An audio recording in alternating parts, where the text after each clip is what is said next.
महाजिरों के रूप में 8 मुक्ति बाहिनी वाले मेरे दिलो दिमाग में कीलों की तरह ठुके हुए थे। मैं अकेला उन्हें खत्म नहीं कर सकता था। बहुत सोच विचार के बाद मैंने नजीर को दिल्ली फोन किया। मेरी आवाज सुनकर वो खुशी से पागल हो रहा था। मैंने उससे साथियों, आरिफ और लड़कों की खैरियत दरियाफ्त की। उसने बताया कि सब ठीक और खुशखुरम है।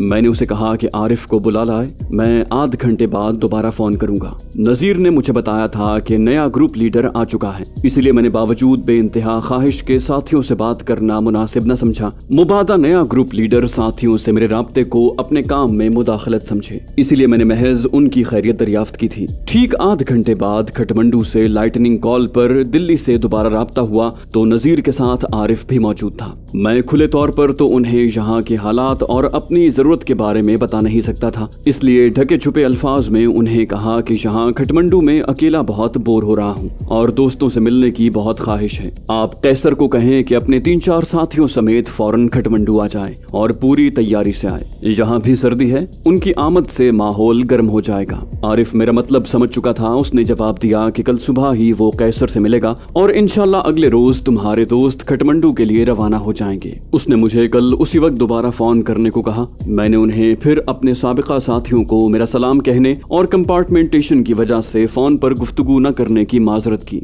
अगले रोज शाम को जब मैंने दिल्ली फोन किया तो कैसर भी मौजूद था। कैसर ने बताया कि कल सुबह ही वो अपने 4 साथियों समेत बजरिया ट्रेन खटमंडू के लिए रवाना हो रहा है। जहाज से इसलिए नहीं आ रहे कि खटमंडू की सर्दी की वजह से पूरी तैयारी से आना है। बिटवीन द लाइंस गुफ्तगू से हमने एक दूसरे को वजाहत से सब बातें समझा दी। इधर खटमंडू में पहले 2 रोज मोहसिन अकेला और फिर अपने बुजुर्ग शायर दोस्त के साथ आया। वो बहुत उम्दा शेर कहते थे। उनके साथ 20 महफिलें जमी। उनकी एक गजल मुझे बहुत पसंद आई जो बिल्कुल वहाँ के हस्बे हाल थी। कुछ बता गर्दिश हालात ये दिन कैसे हैं, साज हैं कातिल नगमात ये दिन कैसे हैं। एक चुल्लू भी नहीं होंठ भिगोने के लिए, खुश्क है जुए खराबात ये दिन कैसे हैं। चुभ रहे हैं मेरे तलवों में मसाइल के बबूल, शहर है दश्ते सवालात ये दिन कैसे हैं। एक मरकज पे नजर आते हैं गम और खुशी, ये जनाजा है ये बारात ये दिन कैसे हैं। लोग मिलते हैं मिल के बिछड़ जाते हैं, क्यों नहीं मिलते ख्यालात ये दिन कैसे हैं। उनके वादे ने मेरे जीने को बर्बाद किया, किस कयामत के हैं लम्हात ये दिन कैसे हैं। दिल्ली में कैसर से बात होने के 5वें रोज शाम को कैसर अपने 4 साथियों समेत खटमंडू पहुंचा।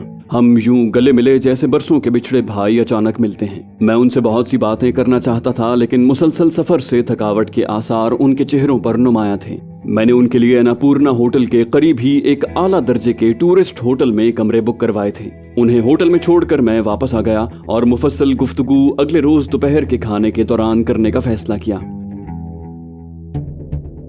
शाम को हस्बे मामूल मोहसिन आ गया। मैं उसे भी अपने कॉन्फिडेंस में लेना चाहता था। छोटा शहर, बादशाह की रिहाइश और दारुल हुकूमत होने के बायस खटमंडू की पुलिस हर नौवारिद पर कड़ी निगाह रखती थी। मोहसिन चूंकि कई माह से यहाँ मुकीम था, इसलिए उसे सब महाजिरों और उनके रूप में छुपे पाकिस्तान दुश्मन अनासिर के मुताल्लिक मालूमात हासिल करने और उन तक रसाई में निस्बतन कम दुश्वारी थी। मैंने मोहसिन से इस बारे में बात की तो वो खुशी से उछल पड़ा। कहने लगा, आसिफ भाई, मैं अगरचे जिस्मानी तौर पर अभी कमजोर हूँ, लेकिन मुक्ति बाहिनी के वहशी दरिंदों से इंतकाम लेने की ख्वाहिश इस शिद्दत से मेरे दिल में है कि मौका आने पर आपको मुझ में इंशाअल्लाह शेर जैसी ताकत दिखाई देगी। मैंने मोहसिन को कहा, मुक्ति बाहिनी के 8 आदमी यहाँ महाजिरों के रूप में मौजूद हैं। वो अकेले रहते हैं और महाजिरों को माली लालच के धोखे में फंसाकर पाकिस्तान के मफाद के खिलाफ काम करने की तरबियत देते हैं। मेरे पास एक फहरिस्त है, लेकिन उसमें ऐसे लोगों की ज्यादा तादाद दर्ज है। मैं नहीं चाहता कि कोई बेगुनाह मुसलमान महाजिर मारा जाए। मैं इस लिस्ट में दर्ज तमाम लोगों की तस्दीक करना चाहता हूँ। मुमकिन है इस लिस्ट में दर्ज लोगों में बेगुनाह भी हों, और ये भी मुमकिन है कि उनके अलावा भी मुक्ति बाहिनी के कुछ और लोग भी यहाँ मौजूद हों जिनके नाम लिस्ट में न हो। मोहसिन मेरी तमाम गुफ्तगू के दौरान खामोश रहा। मशरकी पाकिस्तान में उस पर तोड़े गए जुल्म सितम के बदले की ख्वाहिश उसकी आंखों की सुर्खी से साफ जाहिर हो रही थी। कहने लगा, आपको तो यहाँ आए चंद रोज ही गुजरे हैं, जबकि मैं महीनों से यहाँ मुकीम हूँ। इस दौरान मैं भी यहाँ पाकिस्तान दुश्मनों की खोज में रहा हूँ। मुझे जिनका पता चला है उनके उनके नाम, पते और दीगर कवायफ मुझे अज़बर हैं। आप अपनी लिस्ट निकालें और मुझे मत दिखाएं। मैं नाम लेता जाऊंगा और आप देखें कि आपकी लिस्ट में उनके नाम हैं या नहीं।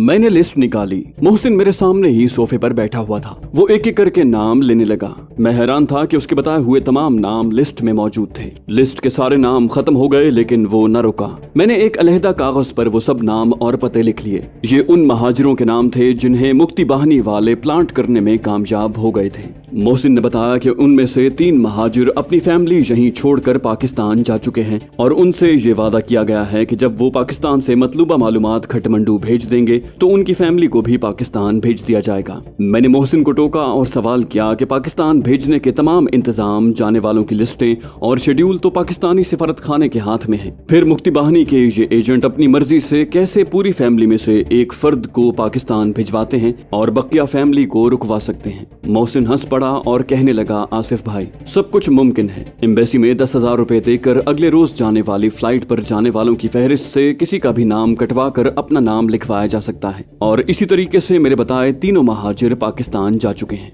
मेरा अगला सवाल था कि जब 10,000 से कहीं कम रुपयों में नेपाल से बैंकॉक और फिर कराची पहुंचा जा सकता है तो फिर इन महाजिरों को अफगान एयर से ही क्यों भेजा गया। मैंने सवाल तो कर दिया, लेकिन फौरन ही मुझे अपनी गलती का एहसास हो गया। अफगान एयर के जहाज यूएनओ ने महाजिरों के लिए चार्टर किए थे और उन पर जाने वालों को खटमंडू का सिफारत खाना खुसूसी बने हुए यकतरफा पासपोर्ट इशू करता था, जबकि किसी दूसरी एयरलाइन और किसी दूसरे रूट से पाकिस्तान जाने के लिए बैनुल अक़वामी पासपोर्ट लाजमी था और नेपाल में पाकिस्तानी सिफारत खाना मुल्की पॉलिसी के तहत ऐसा पासपोर्ट इशू नहीं करता था। मुझे मोहसिन पर पूरा भरोसा था, लेकिन जब तक मैं उसे अमली तौर पर काम सरअंजाम देते न देख लेता, मैं उसे दिल्ली से आए हुए लड़कों से मिलवाना नहीं चाहता था। उसकी वजह वो खौफ और बेएतबारी थी जो पाकिस्तानी कोरियर की गद्दारी के सबब मेरी गिरफ्तारी का मूजिब बनी थी। मैंने मोहसिन से पूछा कि अगर मैं उसके हमरा रहूं तो क्या वो इन मुक्ति बाहिनी वालों में से किसी एक को अंजाम तक पहुंचाने को तैयार है। मोहसिन कहने लगा, आसिफ भाई, एक तो क्या मैं उन सबको इबरतनाक तरीके से हलाक करने को तैयार हूँ। खुकड़ी से वार करने की मैंने यहाँ काफी प्रैक्टिस कर ली है। मैंने बहुत पहले ही उन्हें ठिकाने लगा दिया होता, लेकिन अपनी जिस्मानी कमजोरी की वजह से ये काम न कर सका।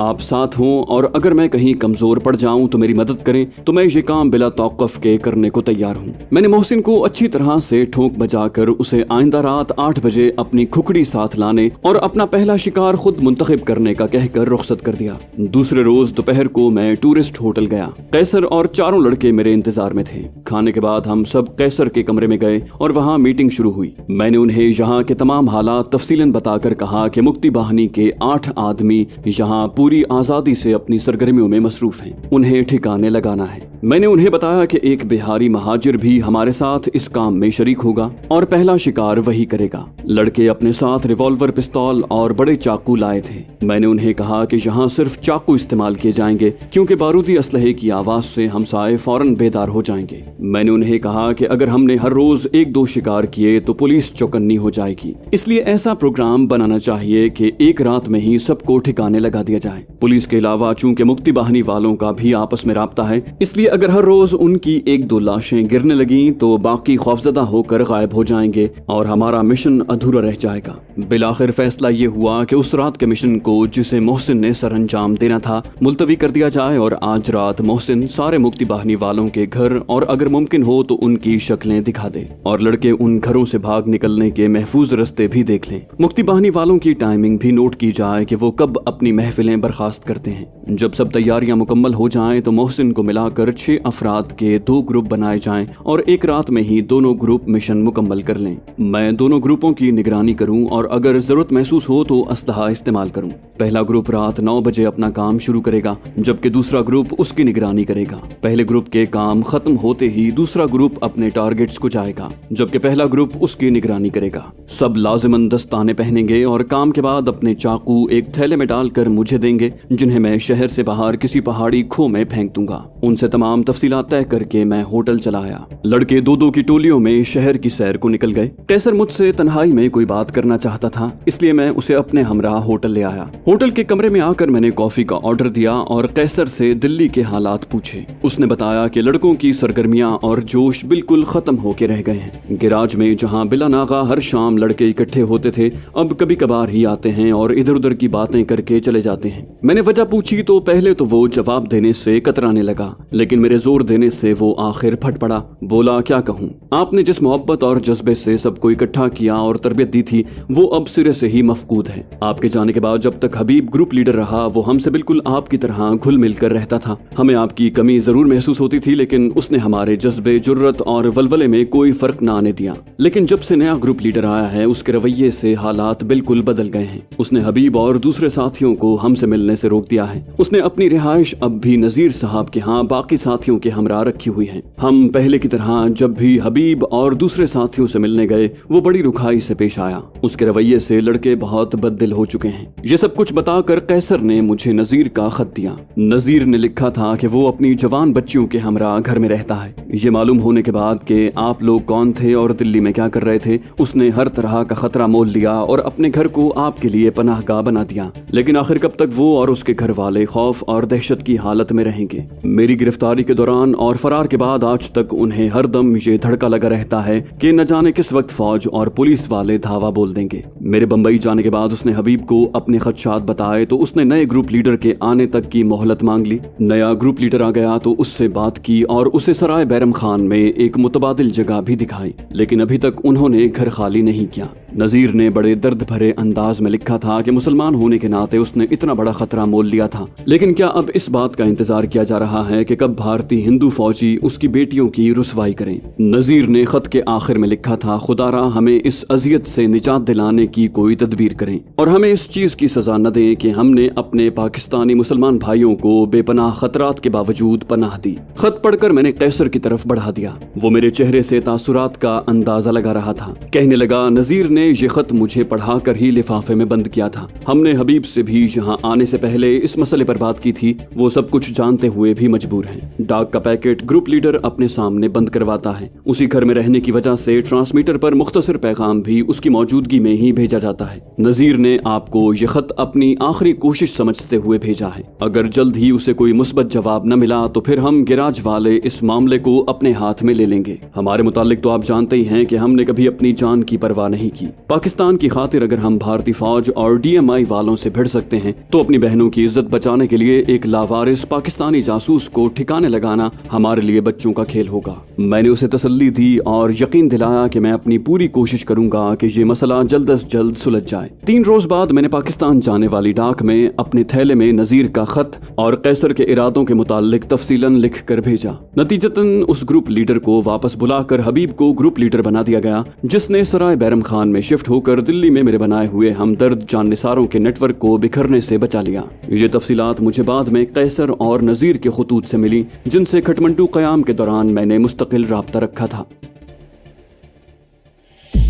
आइंदा 3 रोज हम सब ने मोहसिन की रहनुमाई में मुक्ति बाहिनी वालों की निगरानी, उनके घरों से बाहर जाने और वापस लौटने और उनकी महफिलों के खत्म होने के औकात और तकमील के बाद वापस आने के रास्तों के तायुन में गुजारे। हमने बाजार से दस्ताने और जिबी टॉर्चें भी खरीद ली। दस्ताने तो हाथों के निशान न पड़ने के लिए थे। जूतों के निशान की हमें कोई फिक्र इसलिए न थी क्योंकि खटमंडू की सारी जमीन पथरीली है। मैंने शेर पंजाब रेस्टोरेंट के मालिक सरदार जी से उनकी गाड़ी भी मांग ली। गर्जे के सब तैयारियां मुकम्मल थी। हमें अब सिर्फ एक्शन की रात का तायुन करना बाकी था कि अचानक एक मसला सामने आ गया जिसकी तरफ मैंने पहले तवज्जो न दी थी। खटमंडू के होटलों और गेस्ट हाउसेज में 99% गैर नेपाली ही कयाम करते थे, जिनमें से बेशतर यूरोपियन, अमरीकी और खाल खाल जापानी होते। ये टूरिस्ट अक्सर खटमंडू के अतराफ के पहाड़ों पर हाइकिंग के लिए सुबह निकल जाते थे। खटमंडू और अतराफ के देहातों के वारदातिये उनकी ताक में रहते थे और जो ही कोई उनके हाथ चढ़ता तो उसके पैसे, घड़ी और कंपस तक छीन लेते और जरा सी मजाहमत पर खुकड़ी के वार से हलाक करके गहरी खाइयों में फेंक देते। जब ऐसी वारदातों में इजाफा हो गया तो हुकूमत ने होटल और गेस्ट हाउसेज वालों को पाबंद किया कि हर रात 9 बजे मेहमानों की वापसी की रिपोर्ट बनाकर पुलिस को भेजें। सर्दियों में वैसे भी खटमंडू रात 8 बजे ही वीरान हो जाता था। हमारा मसला ये था कि हमारा मिशन रात 8 के बाद शुरू होकर नामालूम कब तक जारी रहता। एक ही रात में 8 महाजिरों के खटमंडू जैसे पुरअमन शहर में कत्ल होने की खबर न सिर्फ खटमंडू बल्कि पूरे नेपाल की पुलिस को हिलाकर रख देती। होटलों और गेस्ट हाउसेज की उस रात की रिपोर्ट के मुताबिक जो मेहमान उस रात 9 बजे तक वापस न आए होते वो पुलिस की नजर में जरूर मुश्तबा बन जाते। पुलिस अगर जरा भी होशियारी दिखाती तो तफ्तीश की तान लड़कों और बिलाखिर मुझ पर आन टूटती। मैं पहले ही महाजिरों में बिला वजह रुपए तकसीम करने से मौजूए गुफ्तगू बन चुका था। शेर पंजाब के मालिक सरदार जी की तरह न जाने कितने लोग भारतीय अखबारों में मेरी तस्वीर और खबरें पढ़कर मेरी असलियत जान चुके थे। भारतीय सिफारत खाने में यकीनन मेरे मुतालिक इत्तलात मौजूद थी। नेपाली पुलिस को मेरी असलियत का पता चल जाता तो भारत के साथ मुआहदे के मुताबिक मुझे पाबंदे सिलासिल करके भारत के हवाले कर दिया जाता और मेरे साथ कैसर और लड़के भी मारे जाते। ये मसला सामने आया तो हमने आर्जी तौर पर मिशन मुलतवी कर दिया। मेरा होटल वसी रकबे पर फैला हुआ था और 2 मंजिला था। मैं अपने कमरे की अकबी खिड़की से रस्से के जरिए बाआसानी उतर सकता था और शाम को वापसी के इंदराज के बाद खिड़की से उतरकर अंधेरे में गायब हो सकता था। मैंने होटल के चारों तरफ घूमकर अच्छी तरह से जायजा लिया। मेरे फ्लोर पर जितने कमरे थे उनकी अकबी खिड़कियां मेरे कमरे की तरह हमारे काम के लिए मौजू थी। इस तरफ से मुतमईन होकर मैंने कैसर से मशवरा किया और अगले दिन ये 5 अन्नपूर्णा होटल में चेक इन हो गए। अब दूसरा मसला हमारे सामने ये था कि होटल से निकलते वक्त सारे होटल की बिजली बंद की जाए। होटल की बिल्डिंग के अलावा उनके दोनों लॉन्स में भी नीलगू रोशनी के गार्डन लैंप्स थे। उनकी रोशनी में होटल के गार्ड्स हमें खिड़कियों से उतरते हुए जरूर देख लेते। बिजली गुल होने के बायस एक तो अंधेरा हो जाता, दूसरे गार्ड्स ने फितरी तौर पर मरकजी बिल्डिंग के मेन गेट की तरफ मुतवज्जे हो जाना था और हमें निकल भागने का मौका आसानी से मिल जाता। अब हमें होटल के स्विच रूम की तलाश थी जो हमें जल्द ही मिल गया। लॉबी के आखिरी कोने में वॉशरूम के साथ बगैर दरवाजों की एक कमरा नुमा जगह में दीवार पर 3 बड़े मेन स्विच लगे हुए थे। दिन के वक्त 2 स्विच ऑन और एक ऑफ रहता था। ऑफ स्विच यकीनन होटल की बैरूनी लाइट्स और लॉन की बत्तियों का था, जबकि दूसरे 2 स्विच दोनों फ्लोर्स के थे। कैसर ने लॉबी में टहलना शुरू कर दिया, जबकि चारों लड़के ऐसी मुख्तलिफ जगहों पर खड़े हो गए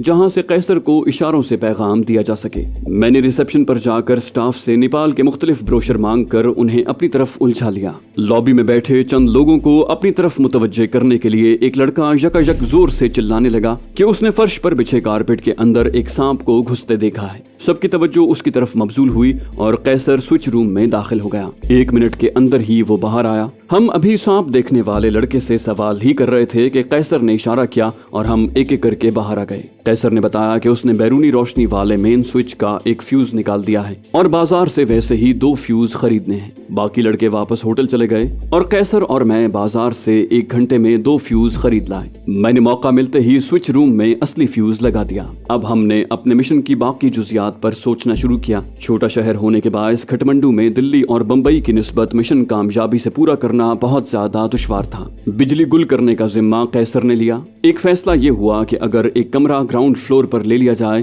तो ना तो हमको कुर्सियों के जरिए खिड़कियों से उतरना पड़ेगा और ना ही कैसर को अंधेरे में स्विच रूम में अपनी कार्रवाई करके ऊपर अपने कमरे तक जाना और फिर खिड़की के जरिए उतरने में वक्त जाया करने की जरूरत होगी। शाम को मोहसिन आया तो मेरी हिदायत पर वो अपने घर गया और अपने नए कपड़ों से भरा नया सूटकेस लेकर होटल में आकर ग्राउंड फ्लोर पर एक कमरा ले लिया। अगले रोज हम बाजार गए और मैंने सबके लिए खाकी रंग के ओवरकोट खरीद लिए जैसे खटमंडू की पुलिस सर्दियों में पहनती है। कैसर ने नेपाली रुपए के चौथाई और आधी कीमत के कई सिक्के लिए। मैं शाम को शेरे पंजाब रेस्टोरेंट गया और सरदार जी की गाड़ी ले आया। अब हम मिशन के लिए पूरी तरह से तैयार थे और हमें आज रात ही उसे सरअंजाम देना था।